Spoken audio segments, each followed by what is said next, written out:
Ta zgodba je pomembna zato, ker smo z njo opozorili javnost in pa vse mlade športnike, ki šele stopajo na trnovo pot, da nasilje ni dopustno.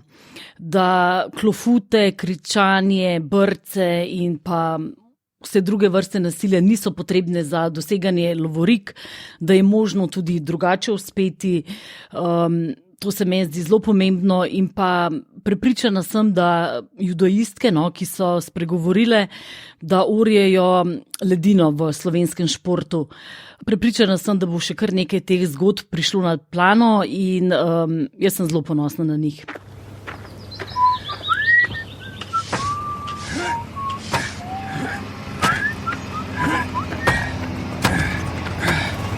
Marička. Kaj se pa vi greste? Ja, kaj misliš? Koplemo. Temu je treba priti do dna. Ne praskajte po površju. V podcastu Društva novinarjev Slovenije Gašper Andrinek z gosti razkriva, koliko prekopavanja, vrtanja in trdega dela je nujnega za kvalitetno novinarstvo. Podcast Zgodba za zgodbo. Zdravo, Tina, dobrodošla. Si prva gostja, si v redu? Hvala lepa, sem v redu. Mal treme. Ok, tudi meni moram reči. To je podcast Zgodba za zgodbo, podcast Društva novinarjev Slovenije o odmevnih novinarskih zgodbah, ki so nas tako ali drugače zaznamovale, odpirala vprašanja, poskušale najti odgovore ter razkrivale nepravilnosti in krivice, informirale, izobraževale. Jaz sem Gašper Andrinek, moja gostja pa je novinarka dnevnika Tina Jereb. To je seveda zgodba, ki si jo nekako ti prva začrtala. Lansko leto je res zelo odmevala, na vse zadnje dobila si tudi novinarsko nagrado za izstopajoče novinarske dosežke Čuvaj Watchdog, za kar še enkrat iskrene čestitke. Hvala. In čisto na kratko se mi zdi dovolj dobra obnova, da pravzaprav preberem prvo vodilo, prvi lit prvega članka 1. julija in gre takole: v slovenskem judu odmeva razkritje domnevnih spolnih zlorab ter fizičnega in psihičnega nasilja nad vrhunskimi športniki. Več nekdanjih judoistk je policiji podalo prijavo zoper svetovno uspešnega trenerja juda Marjana Fabjana. Tina, se spomniš morda, kje in kdaj si nekako prvič slišala za to? Mogoče celo nam opišeš tisti nek trenutek, kdaj si se odločila, da se boš lotila te zgodbe? Ja, zelo dobro se spomnim. Moram priznati, da se je o teh spornih praksah trenerja govorilo oziroma šušljalo že kar precej časa. Mnogi nekdani tekmovalci in pa tudi trenerji so vedeli ogromno povedati, kaj vse se je dogajalo na treningih, kako so morali molčati o bolečinah nekdanjih tekmovalk in pa tekmovalcev, ki niso upali povedati, da jih močno boli koleno, ker so bili pravkar operirani, da so stiskali zobe, ki so sparing partnerjem namignili: prosim, daj me z mano ravnaj malo bolj nežno danes, ker sicer bo trener zelo jezen. Skratka, o vsem tem se je veliko govorilo, ne. Zdaj, da se je pa zgodilo tudi spolno nasilje oziroma da je prišlo do prve prijave spolnega nasilja, sem pa jaz izvedela nekje sredi lanskega junija, in sicer mi je o tem povedal kolega iz sveta juda. Jaz moram priznati, da sem bila šokirana, jezna, ne vem, z naježeno kožo, cmokom v grlu. Lahko bi takrat tudi sama zamahnila z roko in rekla: tega se pa jaz ne grem, naj to grdo zgodbo na plano kdo drug privleče, ampak nisem mogla. Jaz moram reči, da takoj sem ga prosila, če mi lahko kaj več pove, če mi lahko zaupa podrobnosti, in tako je bil za. Tudi ko sem ga prosila, a lahko prižgem diktafon, je bil takoj za. Takrat sem vedela, da je zadeva resna, da bo govoril resnico, in ko mi je zaupal podrobnosti in me povezal z koordinatorjem teh športnic, Markom Žgajnarjem, je potem zadeva stekla. Trajalo je še nekaj časa, ker tako Marko kot pa judoistke so potrebovali kar nekaj dni, da sem da v bistvu so tudi mene malo preverile, da so se pozanimale o mojem delu, in zelo sem bila vesela, no, da sem si zelo hitro pridobila njihovo zaupanje. Ti si sicer bila tudi že v preiskovalnem oziroma novinarskem timu, ko ste na Dnevniku preiskovali zlorabe v konjeniškem klubu, ne? Ja, pri tej zgodbi sem v bistvu nisem bila toliko prisotna. Jaz sem potem malo zatem razkrila zlorabe v teku na smučeh, in sicer takrat smo na plano spravili zgodbo o trenerju tega na smučeh Robertu Kersteinu, ki je že v zaporu. Tako da v bistvu sem pri tem sodelovala, no, in tudi z ekipo Dnevnika smo takrat dobili tudi nagrado Društva novinarjev Slovenije za to zgodbo, v bistvu za te spolne zlorabe, no. Vse to so izjemno občutljive zgodbe. Težko je pravzaprav tudi negovati in vzpostavljati verjetno stike, sogovorniki, zviri, večina verjetno jih želi ostati anonimnih, in na tem mestu morda, ker sodelujemo tudi študenti novinarstva, vprašanje študentke Maje iz 2. letnika, kako vzpostaviti stik s sogovornikom, sploh v primeru, ko gre za tako težke osebne izpovedi. Mogoče celo, če poveš pri tem primeru tvojem zadnjem, se pravi zlorabe v judu. Ja, moram priznati, da gre za kar zelo naporno delo, ki zahteva res celega človeka. Jaz priznam, da sem se res to zgodbo ubadala celo lansko poletje in celo jesen. V bistvu začelo se je tako, no, nekako žrtvami me je povezal Marko Žgajner, se pravi ta koordinator njihov. Potem so mi mogle punce zaupati, da je do tega prišlo, sem se rabila pogovarjati kar nekaj časa, ker to je bilo na ure pogovora, in v bistvu to razmišljanje o tej zgodbi me je spremljalo cele dni in tudi cele noči. Nisi mogla spati? Zelo slabo sem spala. Priznam, da sem se tudi ponoči zbujala in se spraševala, ali sem res upoštevala vse namige domnevnih žrtev, se pravi judoist, ki so se zaupale, ali sem jih res dovolj zakrila, da bodo ostala njihova imena in priimki še naprej skriti javnosti, da nisem kaj preveč povedala, kakšne lovorike so dosegle, ne, ker bodo ljudje začeli googlati. Skratka, en vrsta vprašanj, čeprav sem jim vedno sem bila korektna, vse članke moje so dobile prej v avtorizacijo, če so želele kakšno besedo ven črtati, sem vse upoštevala, ampak moram reči, da so bile tudi one zelo kooperativne in težko je bilo, no, tudi ko so se v bistvu potem v zgodbo vpletli še ostali mediji, sploh ob prvi objavi, ko sem zvečer spremljala poročila, to je bila prva novica na vseh televizijah, ne vem, je bilo na en način, ja, wow, nekaj dobrega smo pa le naredili, ne. Po drugi strani sem pa to čutila tudi kot odgovornost, ne, da zgodbo razvijamo naprej, da se bo kaj izcimilo iz tega, ne, da opogumimo še ostale punce. Jaz sem vedela, da gre tukaj za večje število deklet, nekatere še vedno zbirajo pogum, prišlo je nazadnje do 6 prijav in še enkrat, no, res kapo dol vsem dekletom, ki so zmogle spregovoriti na glas. Kar nekaj vprašanj si odprla, mogoče samo, kako ohranjaš neko to čustveno distanco, vendarle tudi osebno nekako si vpletena, seveda s temi odkrivanji se te dotakne, konec koncev si tudi človek, ampak na koncu si tudi novinarka z nekimi profesionalnimi načeli. Ves čas se verjetno sprašuješ tudi v nekih etičnih dilemah, kako pisati in kako se na koncu tudi približati sogovorniku, kakor še sprašuje Maja. Kako ohranjati morda to čustveno distanco?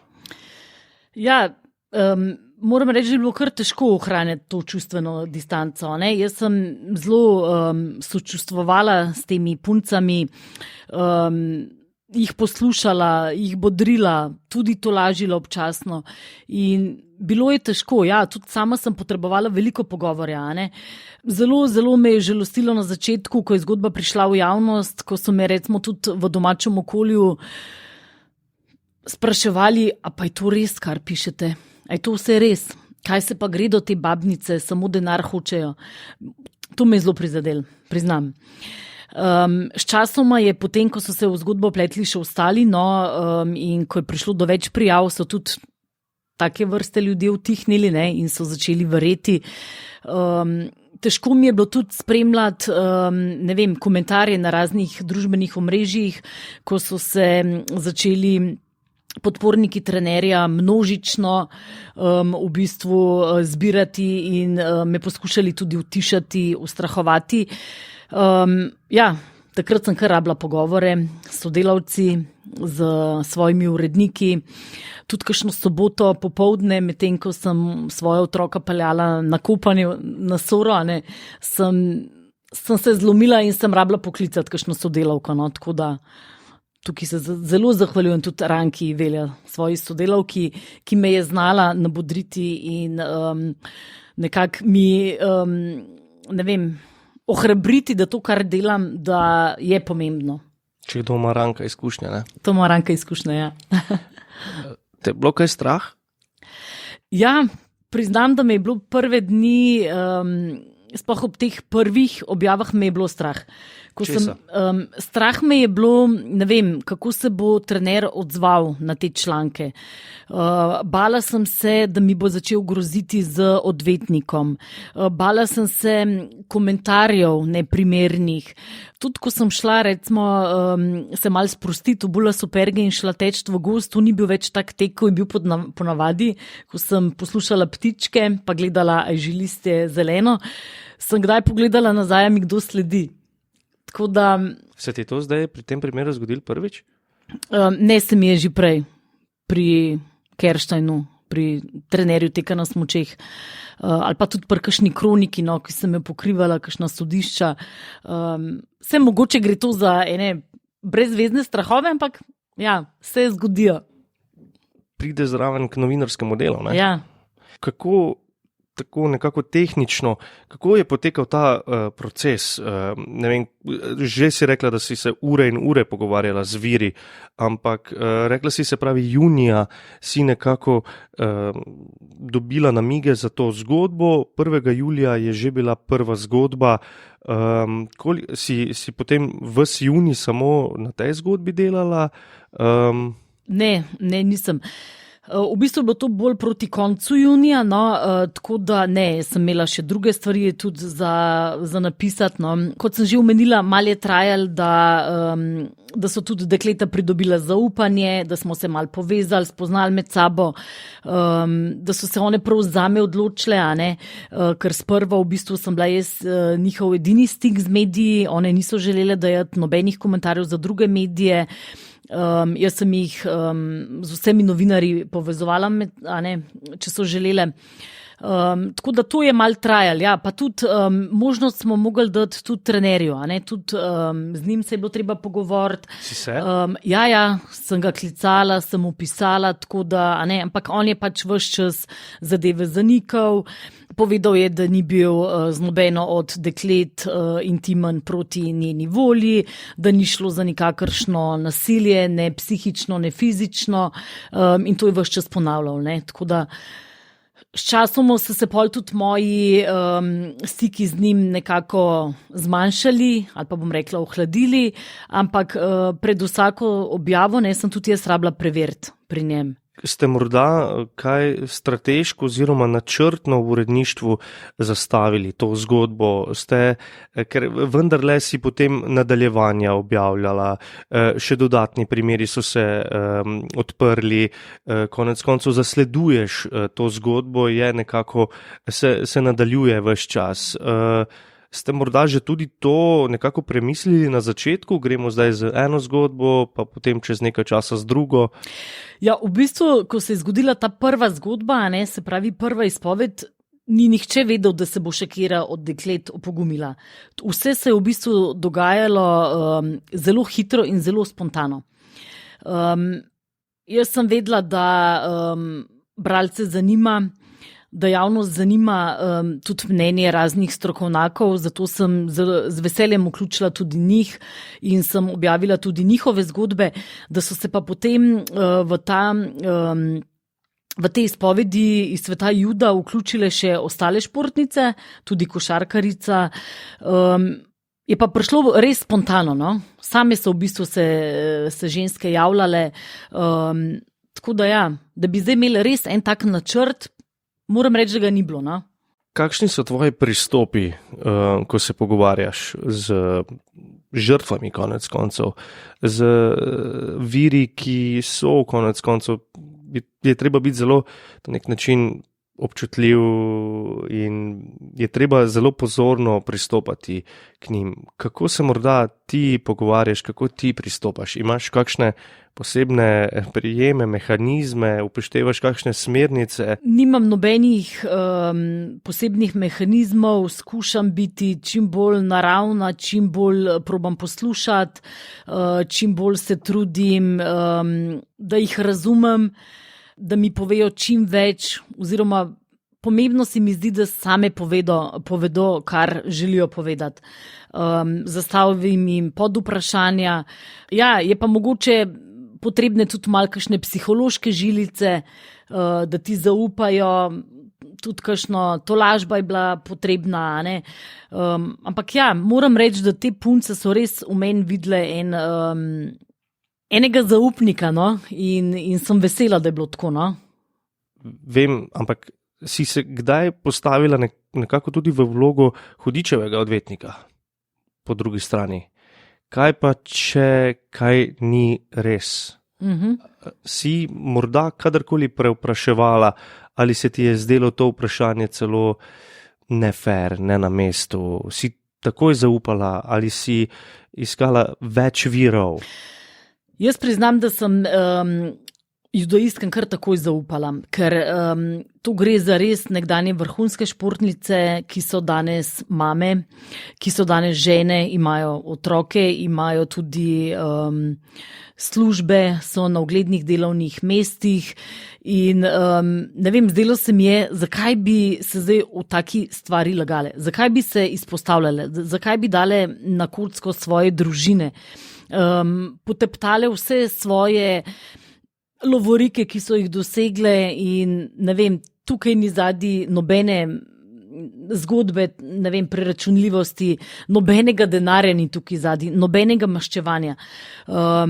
Vsak, ki se vsaj malo spozna na izzive, no, spolnih zlorab, ve, da so te dame potrebovali leta in leta, da so se soočile s tem, kar se jim je zgodilo, da niso več zanikale, kar se je dogajalo, da so tudi nekako na nek način sebi odpustile in tudi trenerju, in potem je preteklo še vrsto let, da so sploh uspele spregovoriti na glas.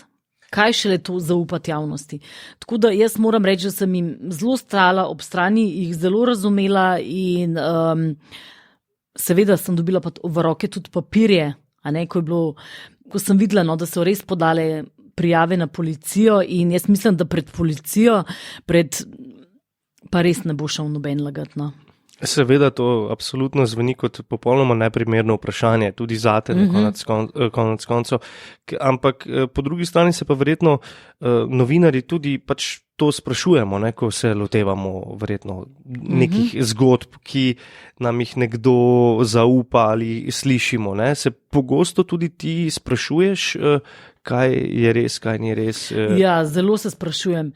Ogromno lažje je poročati iz nekega muzeja o eni lepi razstavi ali pa, ne vem, jaz pokrivam tudi področje Gorenjske, z največjim veseljem poročam o novem prizidku zdravstvenega doma ali pa o kakšni novi učilnici in mislim, te zadeve, no, o spolnem nasilju poročati o teh izpovedih je pa sploh ni primerljivo.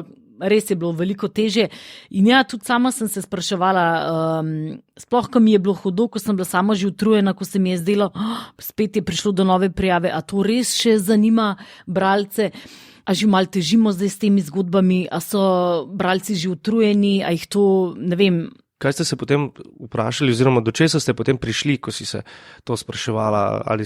Ja, se pravim, tudi sama sem rabila pogovor s kolegi novinarji, z uredniki, ki so me bodrili in ki so mi dopovedovali, ne, treba je o tem poročati, nadaljuj, gre za pomembno delo in ja, to so bile res take spodbudne besede, a ne.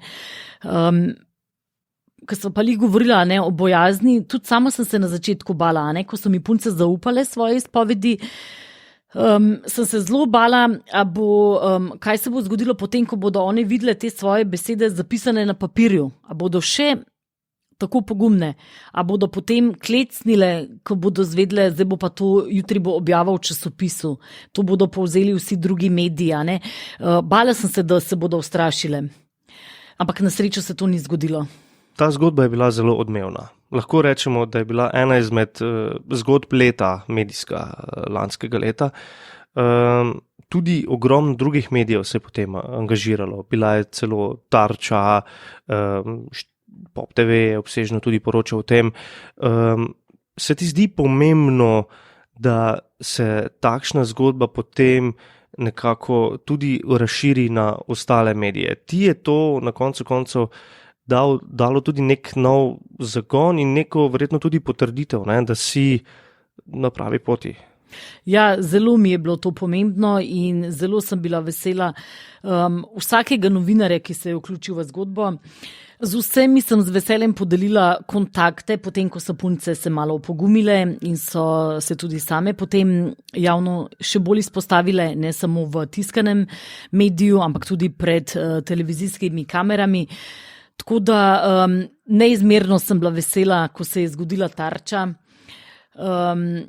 Res, ko sem jo spremljala, sem, ne vem, a sem mal jokala zraven, se smejala, bila ponosna, bila vesela, hkrati pa sem čutila ob tem še večjo odgovornost.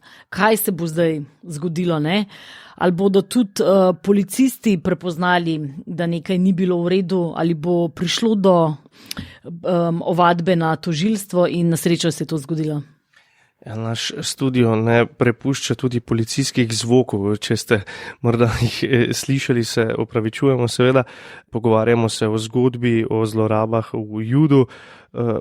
Kako so pa to zgodbo občutili domači? Že si rekla, da si tudi doma nisi spala, da si nekako tudi prenesla delo domov. Ja, so jo kar dobro občutili. Na srečo so že navajeni, da novinarji radi razmišljamo na glas, da ne zmoremo iz svoje kože. Tudi sama svoje delo ne jemljem od 8 do 4 ure, ampak ga jemljem kot neke vrste poslanstvo. Tudi ko sem na dopustu, spremljam, vse vidim, ne morem takrat zamižati, čeprav bi rada, spremljam dogodke, vsaj zjutraj ob kavi. Tako da ja, v bistvu tudi moja otroka sta sprašvala mami, zakaj se samo o Marjanu Fabjanu pogovarjate in kdo je to? Takrat mi je bilo kar malo hudo, Ja, spraševali ste me, zakaj sem tako veliko na telefonu, zakaj moram delati še pozno popoldne. In ja, tudi mož mi je pomagal veliko, tudi naga sem se obrnila.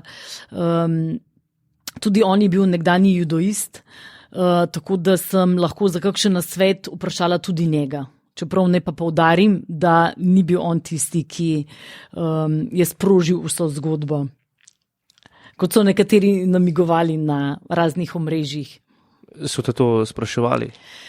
To so me velikokrat vprašali, ja, če želimo s to zgodbo v bistvu ne tlakovati pot na Judozvezo Slovenije in tako naprej, ampak jaz mislim, da je bilo hitro jasno, da tukaj ne gre za nobene višje cilje, nobene maščevanje, ampak res izključno samo, da opozorimo na nedopustna ravnanja, ki si jih je trener pač privoščil. Že si omenila strah, ampak si dobivala konkretno kakšne grožnje na maile, na telefon, te kdo klical sredi noči? Ne, sredi noči me niso klicarili, bile so pa razne grožnje, namigi in pa pozivi utišanja preko elektronske pošte, pa po družbenih omrežjih. Kje je zdaj ta zgodba? Ja, ta zgodba zdaj v bistvu se je ustavila na celjskem tožilstvu. Še vedno čakamo, kaj se bo zdaj zgodilo.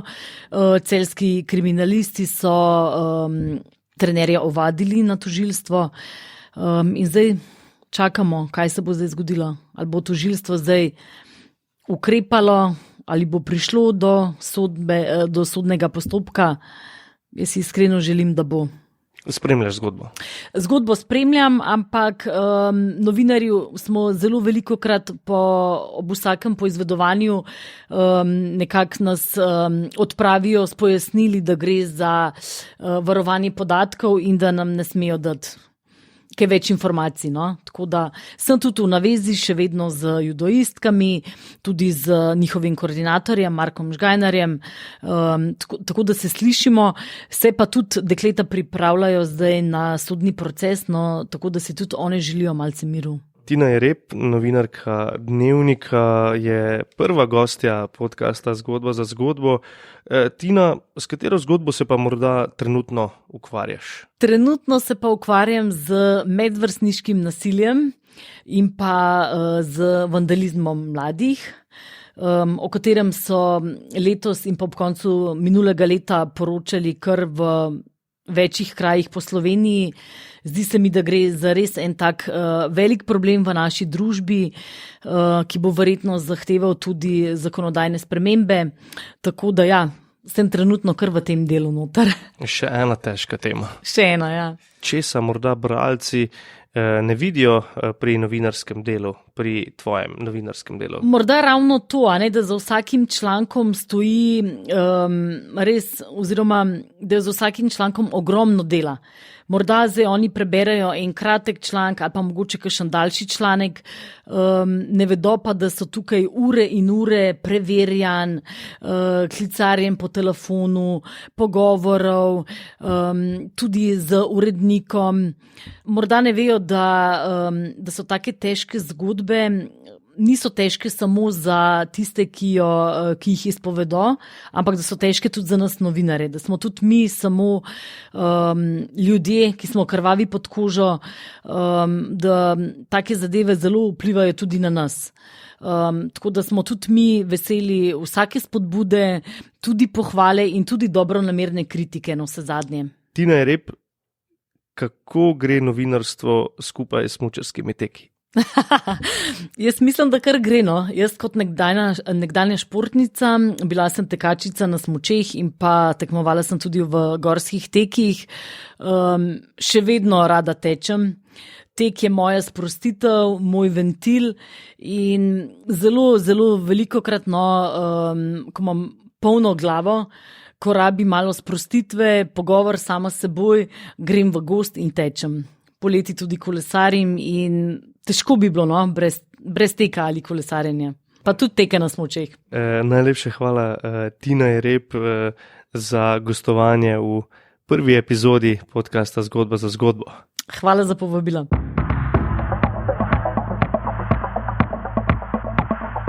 To je bil podcast Društva novinarjev Slovenije Zgodba za zgodbo. Nanj se lahko naročite v vseh aplikacijah za podcaste.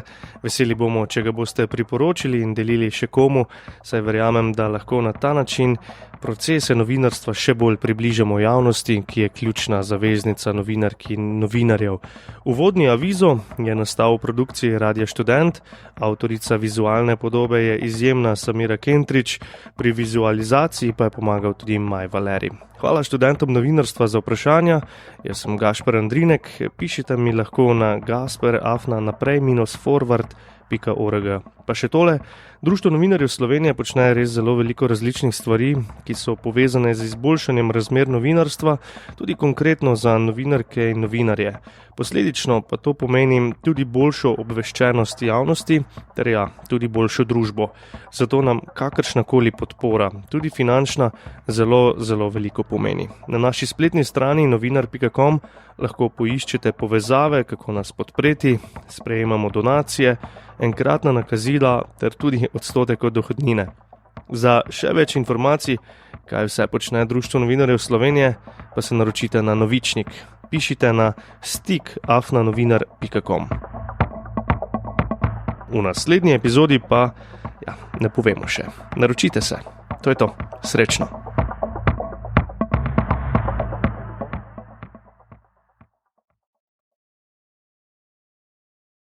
Za čisti konec pa samo še tole.